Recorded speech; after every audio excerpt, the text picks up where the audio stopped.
Meus irmãos, minhas irmãs, estamos vivendo o 14º domingo do tempo comum e, mais uma vez, a palavra de Deus na liturgia vem para nos questionar e nos mostrar um caminho que é um caminho alternativo, um caminho diferente do caminho que nós temos feito.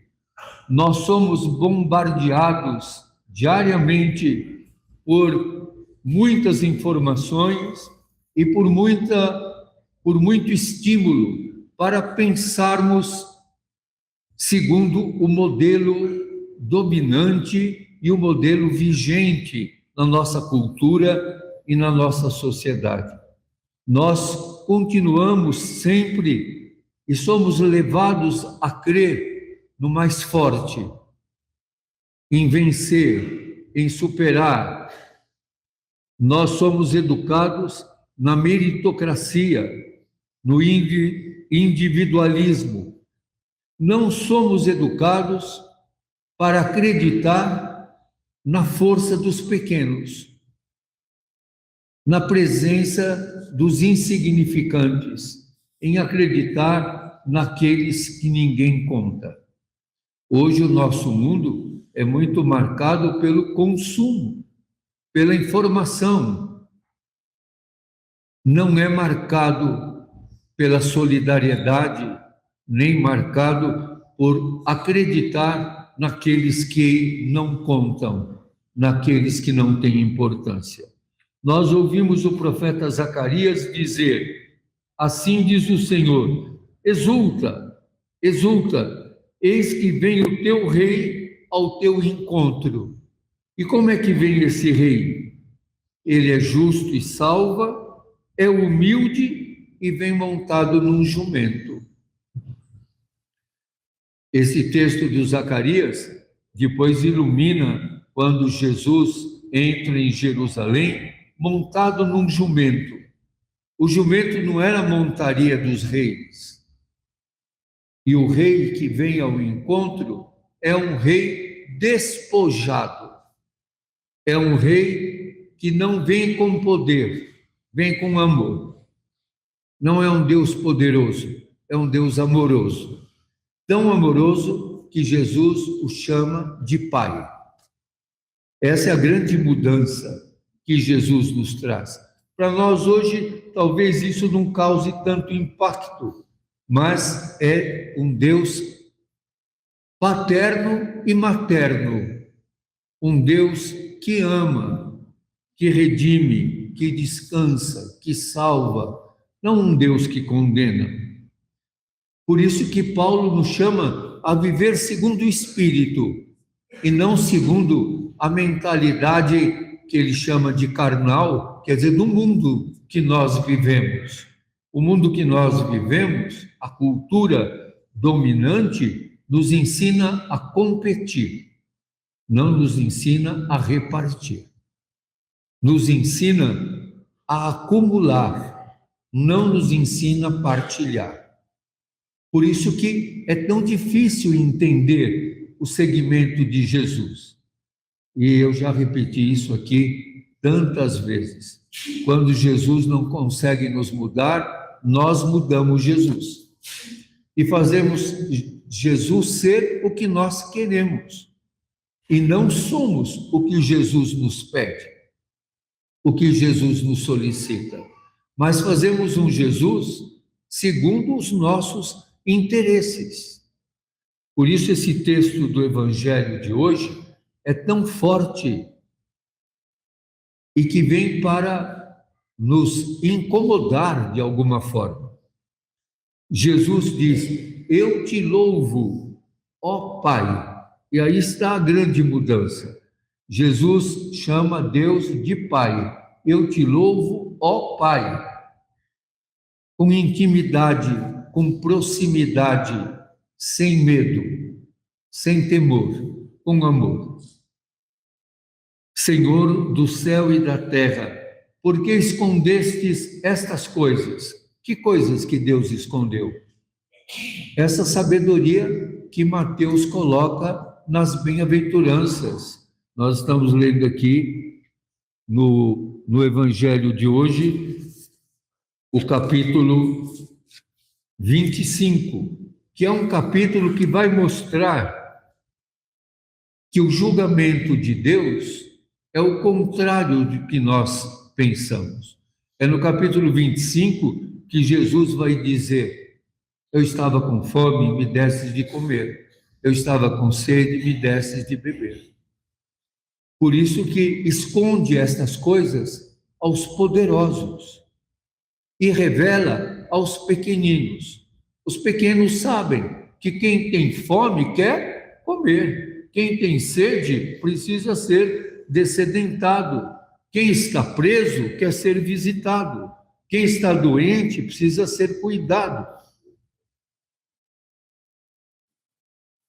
E Jesus vai dizer: tudo me foi entregue pelo Pai. E o Pai conhece o Filho, e o Filho conhece o Pai. E o Filho manifesta o Pai a quem o quiser revelar. E Jesus revela a partir dos pequenos. Jesus é o rosto do Pai. E ele vai nos dizer o contrário de que qualquer que queira o poder, diga: vinde a mim todos vós que estáis cansados.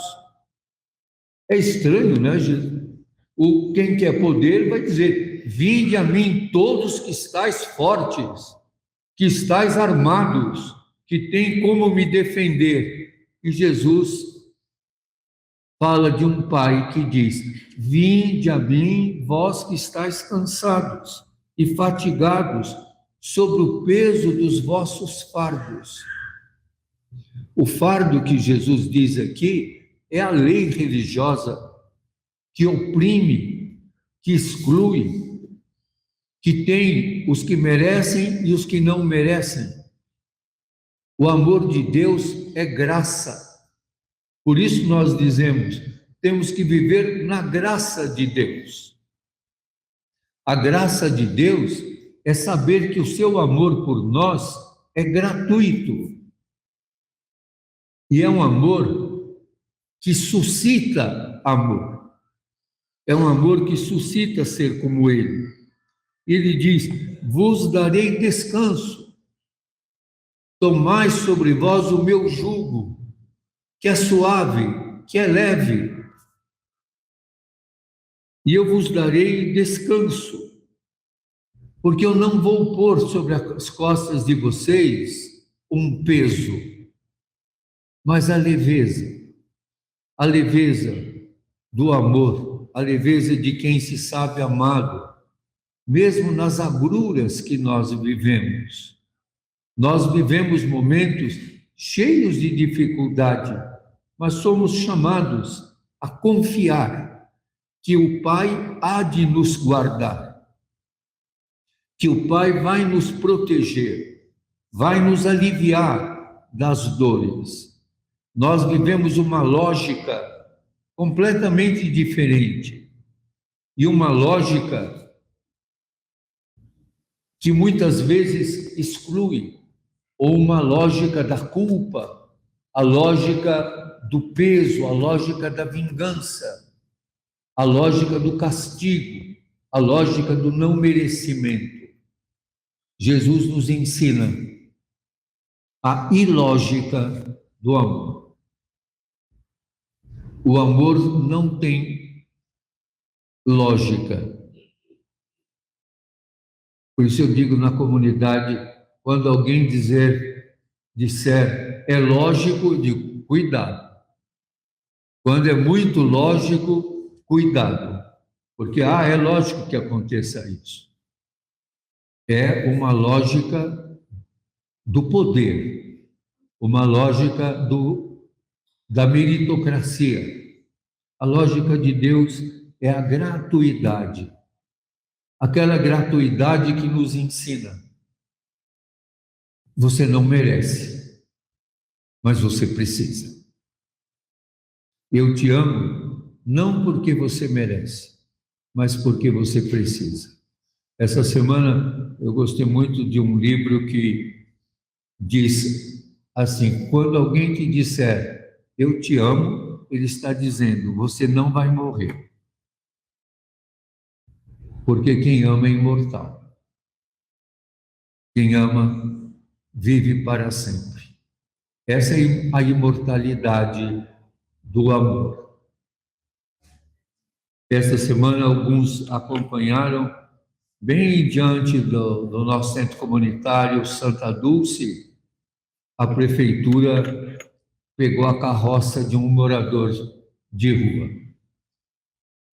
E é um instrumento de trabalho dele. E foi interessante que eu perguntei para os irmãos de rua como é o nome do que perdeu a carroça. Eles falaram Valdomiro. Eu, por que é? Depois chamamos o rapaz, ele disse: não, meu nome não é Valdomiro. Valdomiro é meu apelido, porque ele anda com um chapéu parecido com o pastor Valdomiro.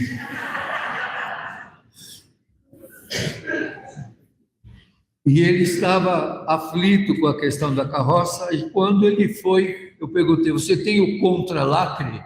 Que esses que retiram as coisas têm que dar um contra-lacre. Ele disse: tenho, mas eu já fui lá na prefeitura e disseram que eu tenho que pagar R$3.200 para tirar a carroça. Porque tem uma legislação, viu, Toninho? É uma legislação que diz que essa carroça estava jogando entulho na rua, então tem que pagar R$3.200. Quem joga entulho na rua são as empreiteiras, são pessoas que estão na construção civil ou que fazem demolição e jogam o entulho na rua, não são os catadores. Aí eu disse para ele: vamos almoçar aqui no nosso centro comunitário São Pedro Betancourt, na Cozinha Escola, e depois nós vamos juntos lá na prefeitura. E fomos, só que fomos em 3, 4 pessoas, e eu avisei que estava indo para lá para buscar a carroça.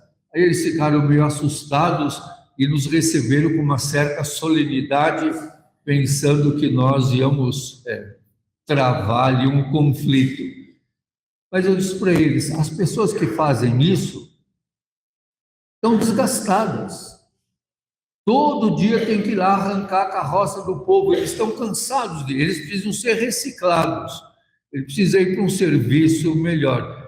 Vocês não têm uma horta onde ele possa ir colher verdura, ou um jardim onde ele possa cuidar de flores? Quem sabe ele se acalma um pouco, ao invés de só maltratar os irmãos de rua. E nós conseguimos a carroça de volta. E conseguimos porque ela ainda não tinha sido triturada. Porque normalmente eles pegam as carroças e trituram. E triturando as carroças, trituram o instrumento de trabalho dos pobres, o instrumento de trabalho daqueles que são abandonados.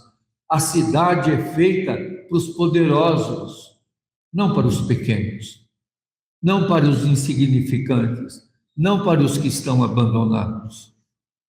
Esta cidade tem que se humanizar, não se humanizar fazendo Times Square na cidade.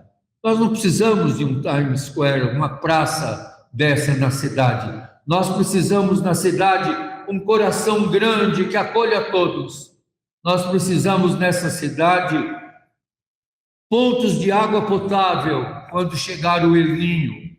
Precisamos que todos os que trabalham na varrição, os que trabalham na limpeza pública, tenham acesso à água potável, que os que trabalham nos correios tenham acesso à água potável. Nós precisamos de lugares onde as pessoas possam, como Jesus diz, vinde e descansai. Não, nós vamos atrás de vocês para tirarem as coisas, para tirarem os seus instrumentos de trabalho. Nós precisamos de uma cidade, e eu sei, o vereador Toninho Véspoli está aqui, que há um projeto na Câmara Municipal para ter bebedouros públicos, que foi vetado e que não vai à votação. Mas nós vamos entrar novamente, a partir da DPF, no Supremo Tribunal Federal, para que, com a chegada deste fenômeno El Niño, E nós estamos vendo as altíssimas temperaturas na Europa e no hemisfério norte. Vocês imaginem São Paulo a 38 graus de temperatura, a 40 graus de temperatura. Como é que os pobres serão protegidos? Como é que os animais serão dessedentados? Como é que as plantas e o verde vai ser protegido? É a partir dos pequenos que a cidade se humaniza, não a partir dos poderosos. Os que estão no ar-condicionado e têm água à vontade, têm que se preocupar com os que estão na fornalha das ruas. Vocês viram que em alguns países da Europa até os semáforos derreteram. O asfalto de algumas cidades está tendo que ser retirado, porque chega a 100 graus o tempo todo do asfalto que se torna líquido outra vez. Nossa cidade é uma cidade impermeabilizada e uma cidade que fechou todos os pontos de água. Nós precisamos fazer um grande movimento para que a nossa cidade tenha água para todos, que as pessoas possam atender o convite de Jesus. Vinde a mim, eu vou tirar esse fardo da sede, esse fardo da exclusão, esse fardo do sofrimento, para que todos sejam aliviados. Nós precisamos, com urgência, tomar providências, pressionar para que haja água para todos. Há muitos caminhos: o caminho político, o caminho jurídico, mas tem que ter também o caminho do Espírito, o caminho do seguimento de Jesus.